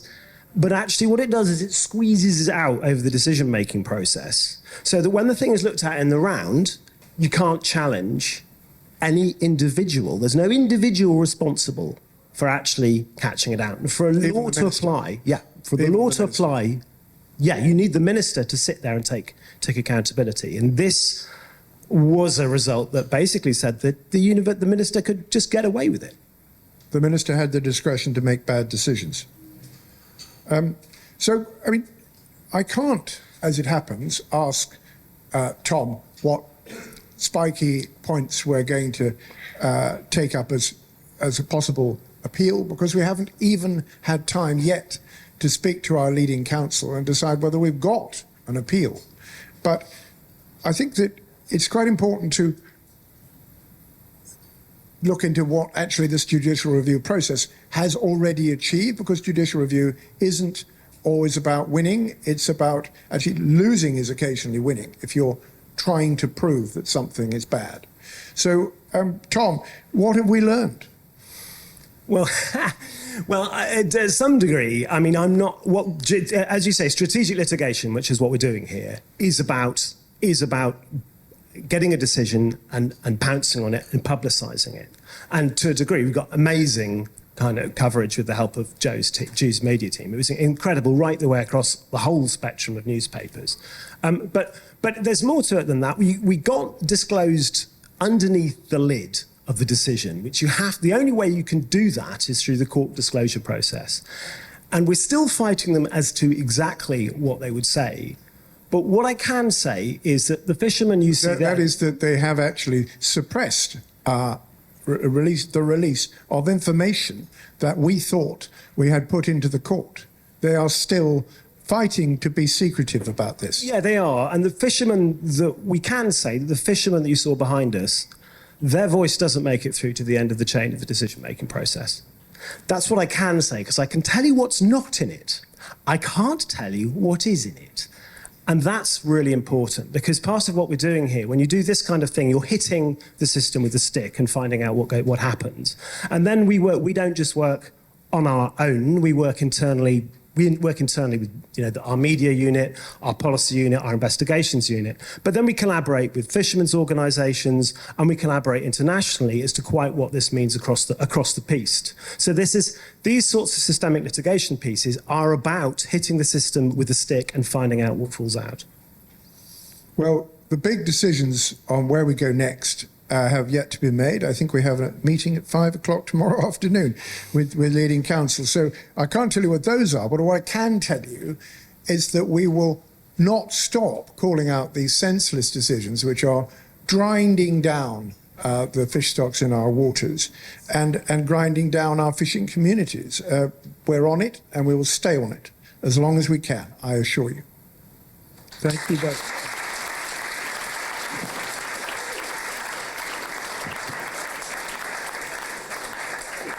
Thank you, Charles, Tom, and Jasmine. We'll watch very closely as to the next steps. So we've seen how media complemented this legal campaign. Next, I'd like to bring back Joe to talk about how media helped to drive change in both Maldivian and South African policy. Hi, thanks. I'm back.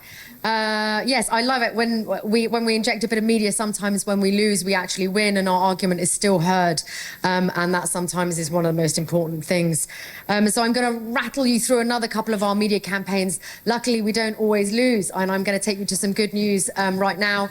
I'm going to start in the Maldives. Lovely Shaha, who manages our Maldivian project, and she's the chair of Maldives Resilient Reefs. I feel like it's a bit of a conspiracy. I've been at Blue Marine Foundation 8 years, and we've run multiple campaigns together, and I have yet to meet this woman in person. She's currently stuck up in Edinburgh, which, as you'll see very sweetly in her film, she says she's very close by. So we'll hear from Shah first. Hi, everyone. I'm so sorry I can't be there with you today, but I'm very nearby. I'm in Scotland at the moment with the Edinburgh Ocean Leaders Programme.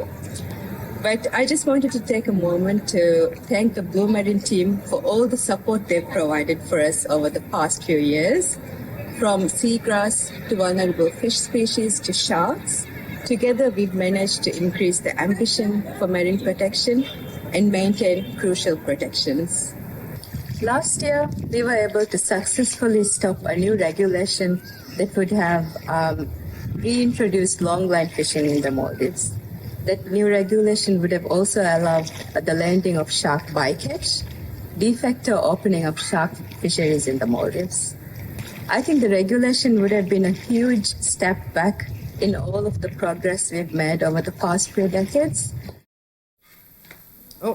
I cut her off brutally there because the sound decreases. So I wanted to really make sure that you guys could see and understand what this campaign was about. So as she said, the Maldives is recognised as being one of the most leading in sustainable tuna fisheries, one by one catching, and it's been that way for many, many years. It's one of only 17 shark sanctuaries in the entire world, and it hasn't had any longlining since 2011. Now, in August, early August last year, we heard from the fisheries minister that they were going to open consultation to reopen the longline fishery. So here is a classic example of where we're not just trying to produce new conservation measures, but we are trying to stop backward steps in conservation. And so what's the problem with longliners, I hear you ask? I have a little animation for you. Longliners can be 80 miles long. For those of you who understand how big Hadrian's Wall is, that's about the same size as Hadrian's Wall.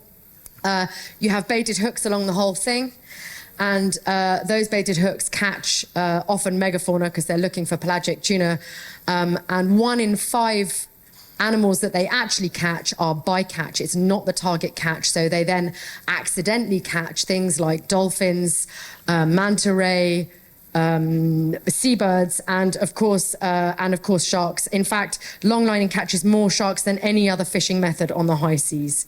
It's pretty brutal. So after the frightening news that they might reopen, we launched our Against Longlining campaign with the support of the Maldives Ocean Alliance.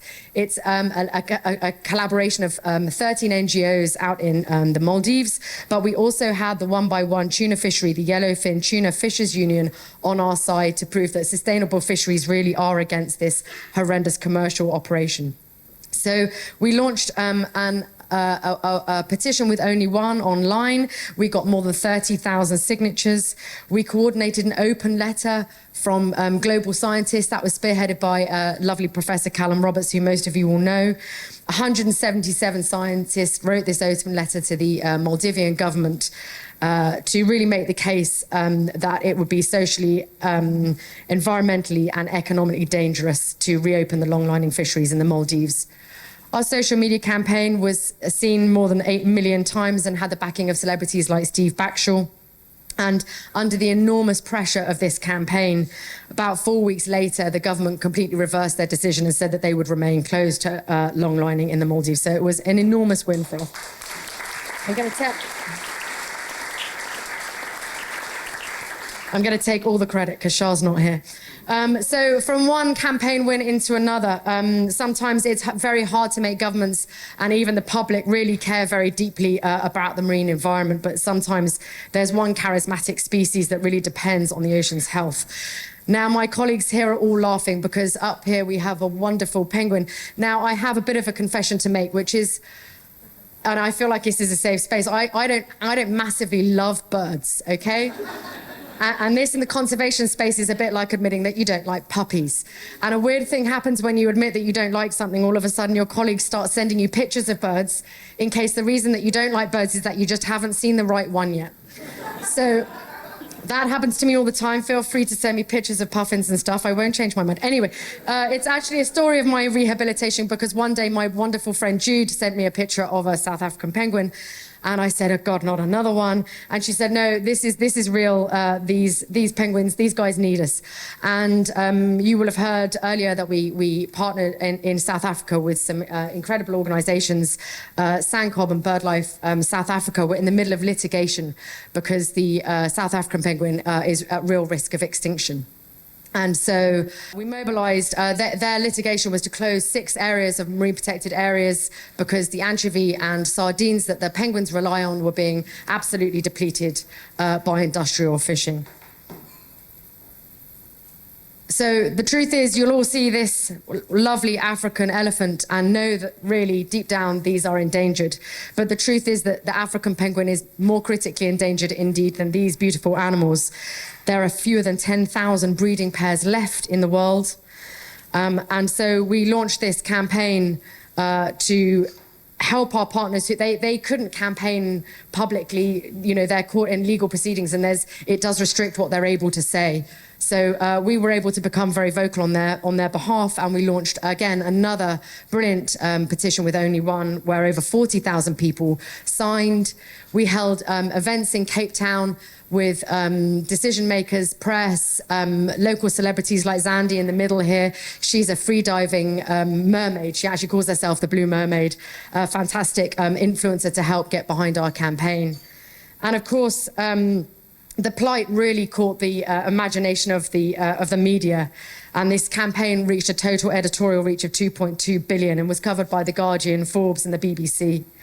So just last month, they had their moment in court. It was an incredible day because what actually happened was they put forward an incredibly ambitious settlement terms to the industrial fishing fleet the week before, thinking that it would be rejected and they'd have their day in court. And the most incredible thing happened. The industrial fleet absolutely fell apart and said, okay, we agree to all of your terms, and everything that they asked was accepted. And then they had their day in court was actually the judge just accepting the agreement settlement terms. It was an incredible day. Our partners were on the phone to us in tears, and each of these areas actually, there's 6. It's 4,000 square kilometres of completely closed protection and 1,000 square kilometres of part protection. And these 6 areas are home to 3/4 of this penguin population.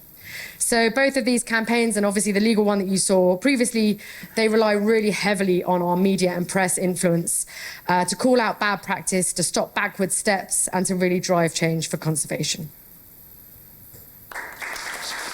Thanks, Jo. It's fantastic to hear about the impact of those campaigns from both you and from Shaha. For our next presentation, I'm going to hand over to George. We heard earlier about the inequity in UK fisheries policy, and George is here to tell us the story more globally. Hello, thank you. I want to talk about inequity in global fisheries, which you can find pretty much anywhere you look. This unfairness can take many forms, like typically maybe in terms of wealth distribution, but also it could be employment opportunities or access to fish, or maybe even in terms of sustainability practices. And this inequity is very much a feature, not a bug, of these fisheries. The sort of systems of marine governance that have built up pretty much since the Second World War have generally been designed to achieve either the entrenchment of existing political influence or to siphon money into the hands of a very small number of already rich people, or generally both of those things at the same time. And as a result, most fishers involved in fisheries in the world have a very small piece of the pie and they're suffering, but also it's a terrible deal for fish, for marine life. So if we look here, this is the Indian Ocean. The combined population of the coastal states, the Indian Ocean, is about 2.8 billion people. But quite conspicuous by their absence from this picture are France and Spain, combined population 115 million people. But that has been no impediment to the EU completely dominating tuna fishing in the Indian Ocean for a very, very long time. France and Spanish vessels have been catching tens of thousands of tons of tuna here since the 1980s. And in 1996, the Indian Ocean Tuna Commission was formed. Now, ostensibly, the purpose of that was to manage tuna fisheries in the region, but it's mainly done an excellent job of protecting European interests there. So this is a graph. We see here how there's like various ways that it's gone about sort of protecting those interests. And we look at this graph, we can see that actually, well, the EU catch has actually gone down as a percentage of total catch with time. You see, it used to be somewhere up. Ooh, I pressed the wrong button. Sorry, I'm going to go back to my laser pointer is what I was trying to do. There we go. So you see it's coming down here with time. This is when it was founded in 1996, and it comes down with time. So that's for various reasons. One is that other countries have developed their own fisheries, and also they've exerted their right to fish some of that tuna themselves. But what the EU instead has done is just built some vessels and then flagged them to those countries. By doing that, it gets access to that quota. So nowadays, you'll find EU-owned vessels flying under France and Spain, but also under Mauritius and Seychelles and Tanzania and Oman and Kenya.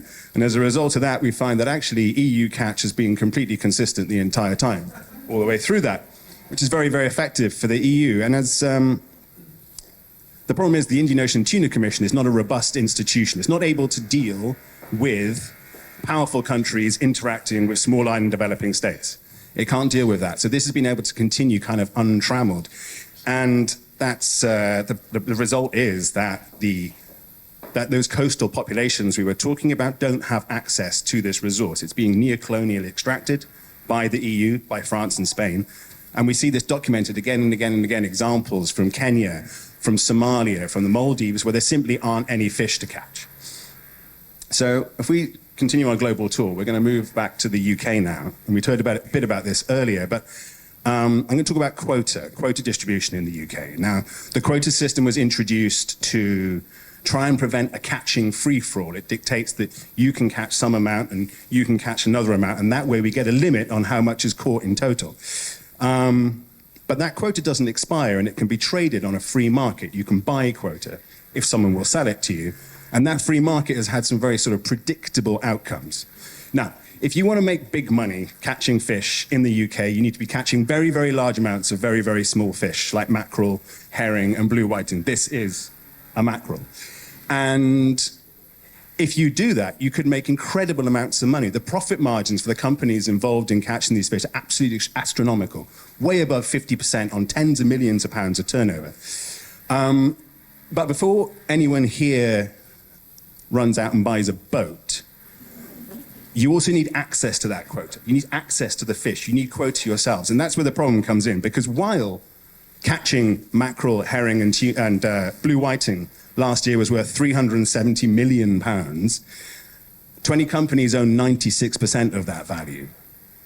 So there's no way to get access to these fish. And this incredibly skewed distribution of value within the quota system can be seen again and again. It's most severely felt with these small fish, but we can see it in other areas too.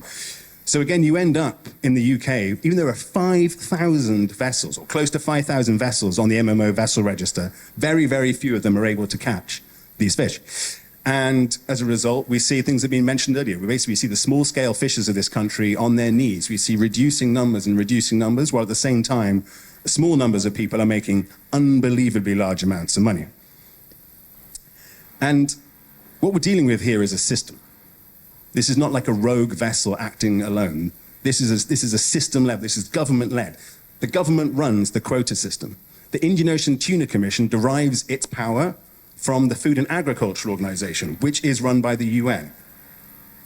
This is as reputable as it gets. And when that's what you're trying to fight, when you're trying to fight a system, you have to go at that governmental level. So Blue Investigations, the unit I work in, works in concert with Blue Legal and Blue Economics and Blue Policy and Blue Media and also the UK projects team to try and build in concert. First of all, to put this into the public eye, get news stories in the press, and then move up one level again, put it in the eyes of parliamentarians, put in the eyes of government. But sometimes that doesn't work. Sometimes you actually have to take a full legal approach, which is what we heard about a little bit earlier in the UK, but also my colleague Priyal is about to speak now, talking about a legal attack on the EU on our behalf. Thank you.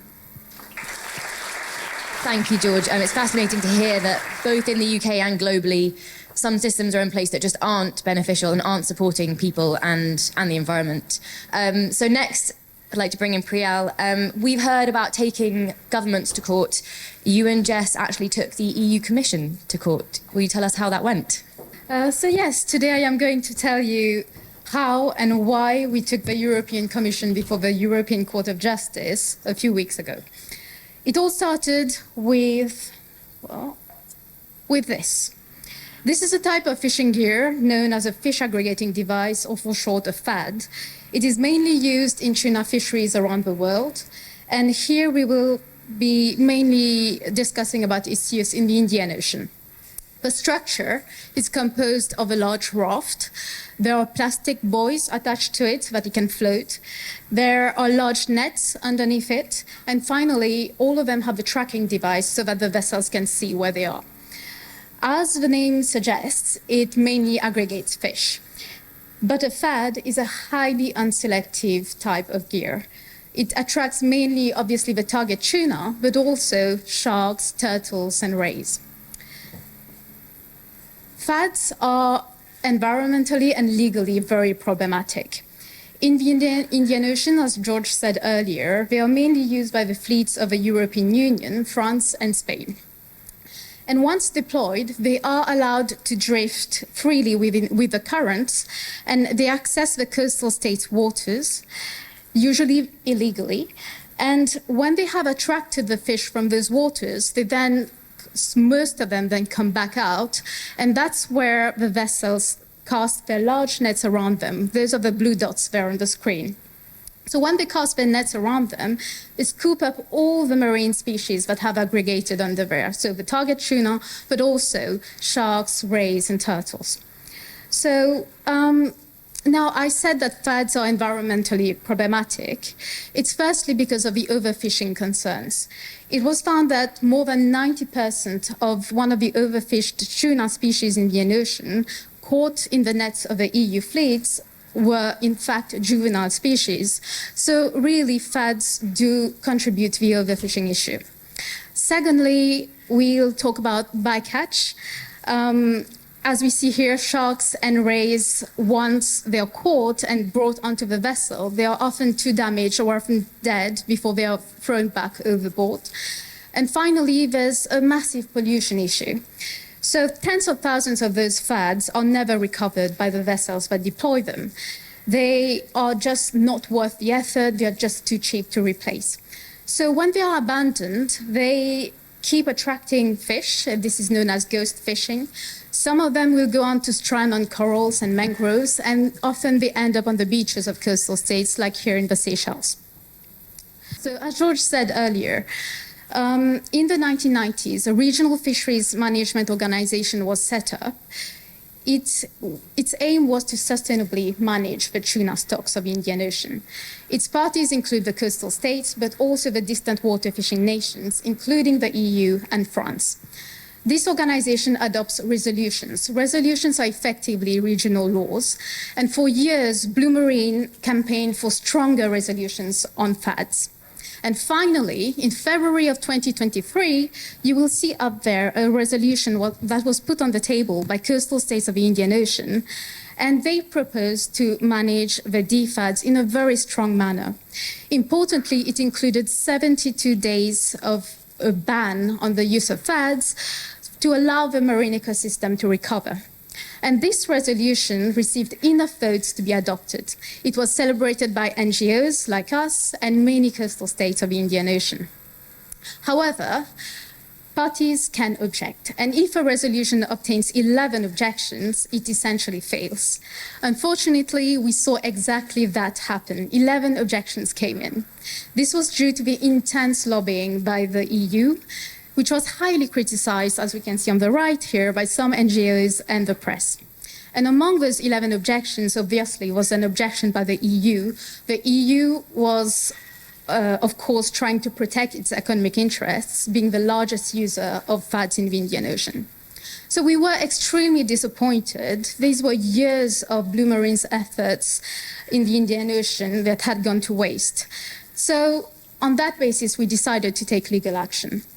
Our view is that the EU's decision to object is essentially against EU environmental law and against international law.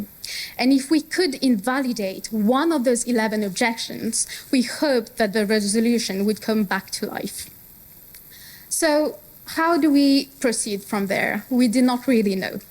It is very difficult in law for NGOs and for the public to hold EU institutions to account.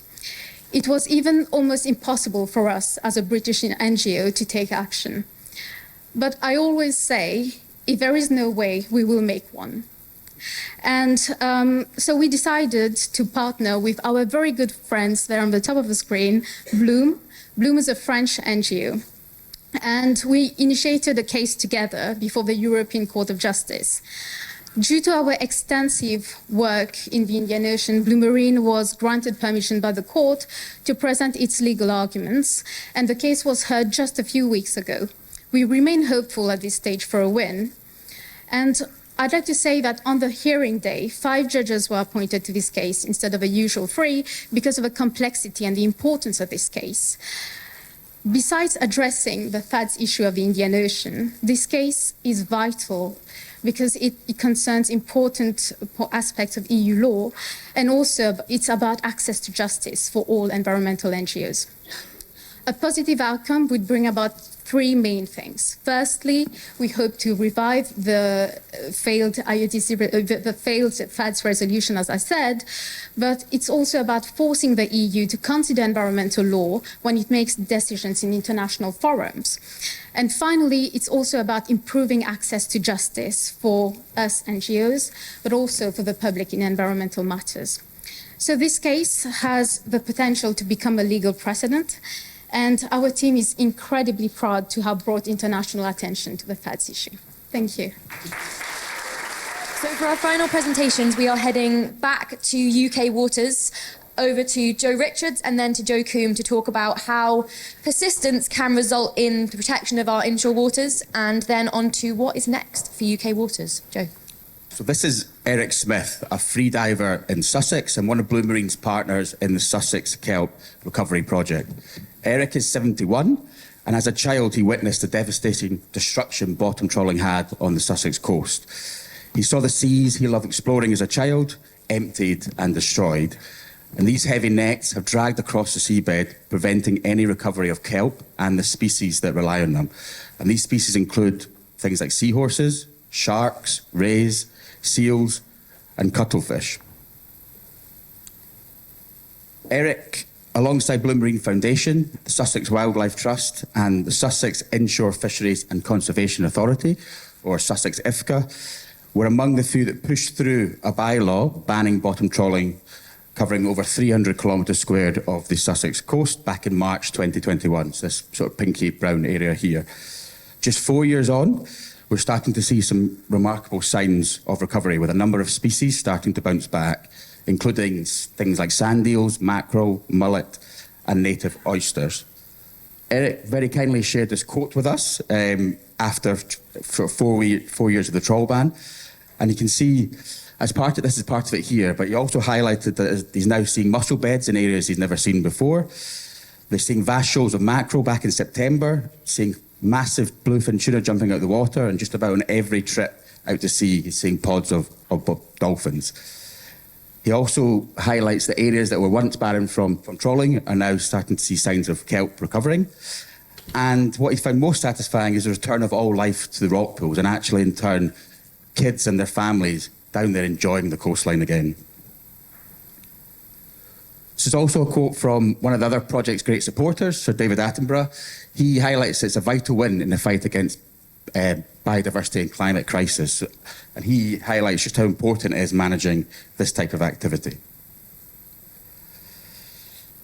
Many other inshore fisheries conservation authorities, or IFCAs, around the coast are also trying to propose bylaws to ban this type of fishing within their district. The IFCAs really do understand that it's the importance of managing this type of fishing. Frustratingly, though, many of these bylaws that have been proposed by these IFCAs are stuck in the system. So they either haven't been signed off by the relevant government department yet, and they still haven't been signed off by the Secretary of State. And this is often from many months up to years in some cases. So through utilising our long-standing relationships with all the IFCAs, all 10 IFCAs around the district, and through teaming up with a number of fishermen around the UK, we've managed to get a good sort of overview and understanding of the barriers to a lot of progress in this area. We use a combination of outputs from our bottom-up, on-the-ground research and engagement projects, utilising the scientific data that proves that these types of bans actually work. We also use some top-down political engagement to help to influence the key decision makers. And just last month, Claire and Johnny from our policy unit met with the Secretary of State, Steve Reid, and discussed some of these bylaws that were sitting just waiting to be signed off. And I don't think it's any coincidence that just last week we received news that 2 more bylaws have now been signed off, which means that bottom trawled fishing is now restricted in the northeast and eastern IFCA areas as well.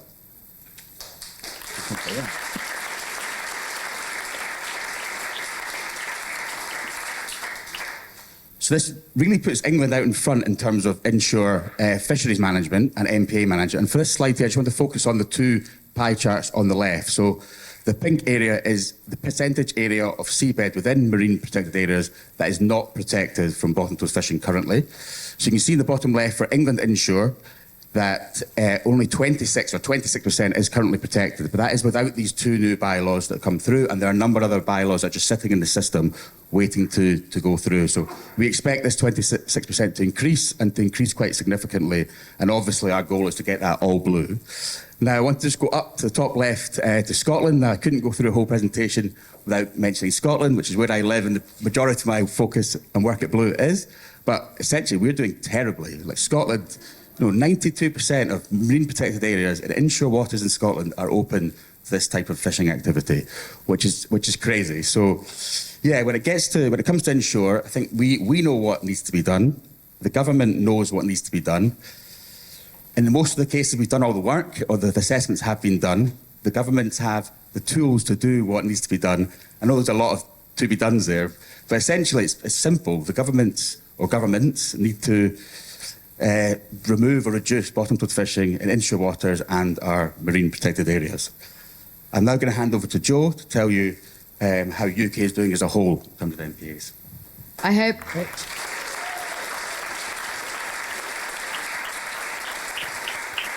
Thanks, Jo. I hope everybody's enjoying that the 2 Joes have the same session. We're finding it lots of fun. Jo was actually going to make a joke about how badly Scotland was doing, that he was going to move to England, and he's clearly reversed his decision. He's not even that bad. So, look, it's fascinating and powerful stuff what's happening on the inshore, and, use of a political one-upmanship between Scotland and England. But collectively, how is the UK doing in its protection of the oceans? Of course, we have inshore, offshore, we've got domestic, and we've got overseas. Well, the government would tell you, quite rightly, that they're doing really bloody well. In fact, they're doing really, really well overseas. The UK overseas territories now hold some of the biggest marine reserves in the world and collectively cover over 4 million square kilometres of ocean. You've all heard me banging on about the Blue Belt, and it's still a world-leading area of conservation. So we're world leaders, right? Well, look, much like the builders who never get round to renovating their own home, at home domestically it's really not the case. I asked Johnny to give me a string of statistics, and he really overwhelmed me with how badly we're doing. So theoretically, 38% of UK domestic waters are actually protected. So that'll be the number that the government tell you. But actually, in reality, 8% of the UK's waters only in 8% of the waters is trawling banned. And actually, even worse than that, if we're talking about areas completely set aside for wildlife, closed to all fishing, it's less than half of 1%. So we're still doing pretty bad domestically, and we're here to change that. So we're going to give you a sneak peek of our upcoming campaign, because we contest that actually all marine protected areas should be just that. They should be protected from particularly the most destructive fishing methods, particularly trawling. And we're going to call this campaign, those of you who will remember how Blue Marine was founded 15 years ago and remember the name of the book and the film, will enjoy the fact that our bottom trawling campaign is going to be called The Bottom Line. So you'll be seeing this in your underground stations and on social media incredibly soon.